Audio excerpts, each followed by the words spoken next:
नमस्कार, मैं सुबोध मंडल आज आप लोगों के सामने भाषा विज्ञान के प्रकार की संकल्पना पर चर्चा करने के लिए उपस्थित हुआ हूँ।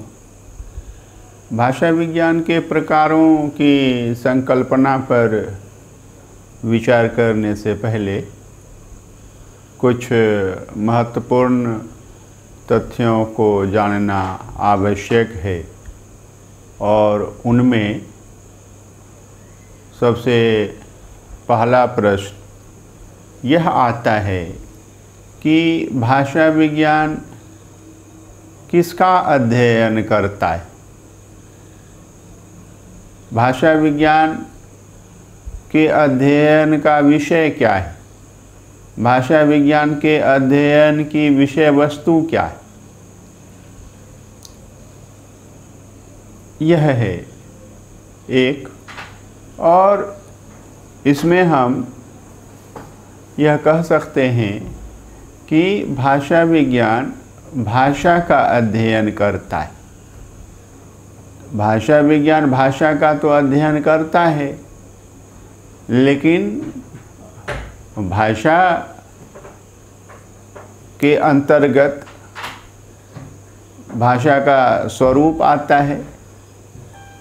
स्वरूप को लक्षण भी कहते हैं, विशेषता भी कहते हैं, नेचर भी कहते हैं।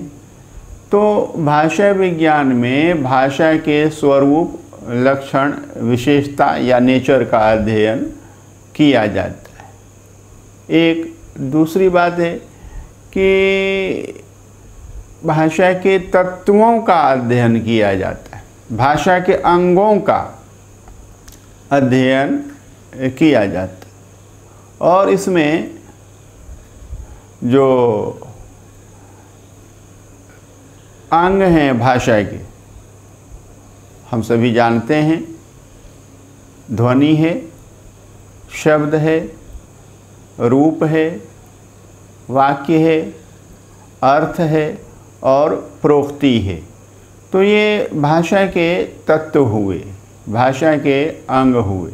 इन तत्वों और अंगों का अध्ययन किया जाता है। फिर और किसका अध्ययन किया जाता है? तो भाषा के विकास का अध्ययन किया जाता है। भाषा में हुए, भाषा में आए परिवर्तन का अध्ययन किया जाता है। और परिवर्तन किन कारणों से होता है और फिर परिवर्तन के क्या परिणाम होते हैं, परिवर्तन की क्या दिशा होती है, इन तथ्यों का अध्ययन किया जाता है। और सबसे अंत में यह देखने वाली बात है कि भाषा की संरचना का अध्ययन किया जाता है, भाषा के स्ट्रक्चर का अध्ययन किया जाता है।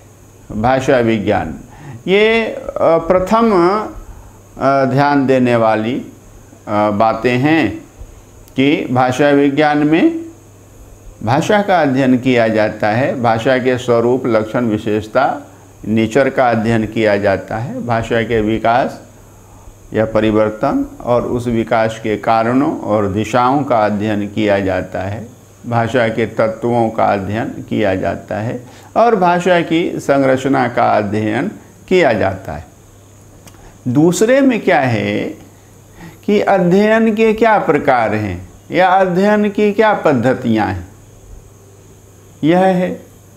तीसरे में क्या है कि अध्ययन का दृष्टिकोण क्या है, क्योंकि अनेक दृष्टियों से भाषा का अध्ययन किया जाता है।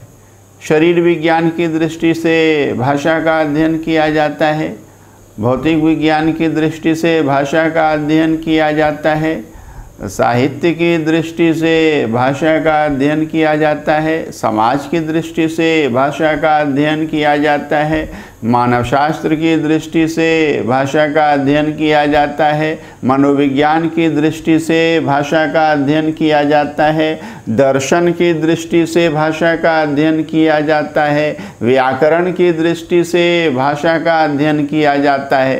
तो कई कई दृष्टियाँ भाषा के अध्ययन के लिए हमारे सामने आती हैं, कई कई दृष्टिकोण उपस्थित होते हैं। तो इन दृष्टिकोणों को भी समझना आवश्यक है।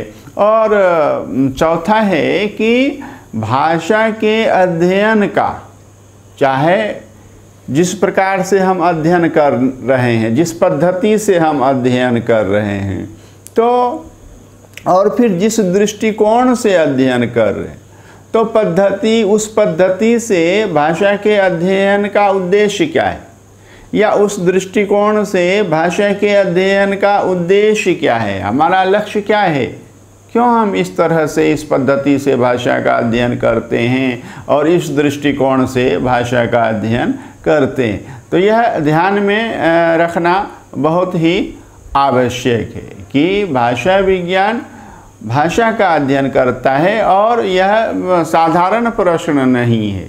वह प्रश्न इस तरह से है जैसा कि मैंने बताया है कि भाषा के जो तत्व हैं, स्वरूप है, विकास है, संरचना है, इन सब का अध्ययन यह मुख्य विषय है भाषा विज्ञान का, और मुख्य विषय वस्तु यही है भाषा विज्ञान की। और द्वितीय में बताया प्रकार या पद्धति, किस प्रकार अध्ययन करते हैं, किस पद्धति से अध्ययन करते हैं, और इसमें जो है ये है। और तीसरा जो है किस दृष्टिकोण से अध्ययन करते हैं, और चौथा है कि किस उद्देश्य से अध्ययन करते हैं। और अब अध्ययन के विषय में थोड़ा सा जानें, क्योंकि बहुत ही भ्रम की स्थिति। अध्ययन क्या स्थैतिक होता है, या अध्ययन क्या गतिशील होता है, यह समझना जरूरी है। क्योंकि भाषा विज्ञान की परिभाषा हमने कई कई परिभाषाएं देखी। तो एक यह है कि भाषा विज्ञान भाषा का वैज्ञानिक अध्ययन करता है। भाषा विज्ञान भाषा के वैज्ञानिक अध्ययन से संबंधित है। तो अध्ययन में क्या स्थैतिक अध्ययन है या गतिशील अध्ययन है? अध्ययन जो है, मैं स्पष्ट रूप से बता देना चाह रहा हूँ कि अध्ययन अपने आप में गतिशील होता है। अध्ययन स्थैतिक हरगिज नहीं होता है। Study is not static ever. Study is dynamic. Study is kinetic. यह गतिशील होता है। और अगर अध्ययन स्थैतिक होता तो आप कल्पना कीजिए कि कोई शिशु नर्सरी में ही रहता, वो वहीं स्टैटिक हो जाता, आगे बढ़ता ही नहीं। आगे क्यों बढ़ता है? क्योंकि अध्ययन गतिशील है। अध्ययन की गतिशीलता के साथ साथ आदमी आगे बढ़ता है, मनुष्य आगे बढ़ता है। इसलिए अध्ययन गतिशील है। और भाषा विज्ञान के अध्ययन को कोई वैज्ञानिक, चाहे वह कितना ही बड़ा हो, कितना भी नामी क्यों नहीं हो, प्रसिद्ध क्यों नहीं हो, अगर वह स्थैतिक कहता है तो वह मूल रूप से भूल कर रहा है, मूल रूप से भ्रम की स्थिति उत्पन्न कर रहा है, भ्रम पैदा कर रहा है। तो यह ध्यान में रखना है, अध्ययन गतिशील हुआ करता है, स्थैतिक बिल्कुल नहीं हुआ करता। एक डॉक्टर श्याम सुंदर दास ने अपनी एक पुस्तक में कहा है कि संगीत और काव्य ये दोनों गतिशील कलाएं हैं, और उन्होंने स्थापत्य कला को या वास्तुकला को या भवन निर्माण कला को या मूर्ति कला को और चित्रकला को, तीनों को एस्थेटिक कला कहा है। अब उनका है कि एस्थेटिक कला है और संगीत गतिशील कला है और काव्य या साहित्य गतिशील कला है, तो उनका भी यह एक भ्रम है। और इस भ्रम को मैं स्पष्ट कर देना चाहूँगा, साफ कर देना चाहूँगा कि मूर्ति को ही हम देखते, तो मूर्ति को ये नहीं कि एक जगह दृष्टि स्थिर करके केंद्रित करके ही मूर्ति को देखते, अपनी दृष्टि को गतिशील करते ही करते हैं।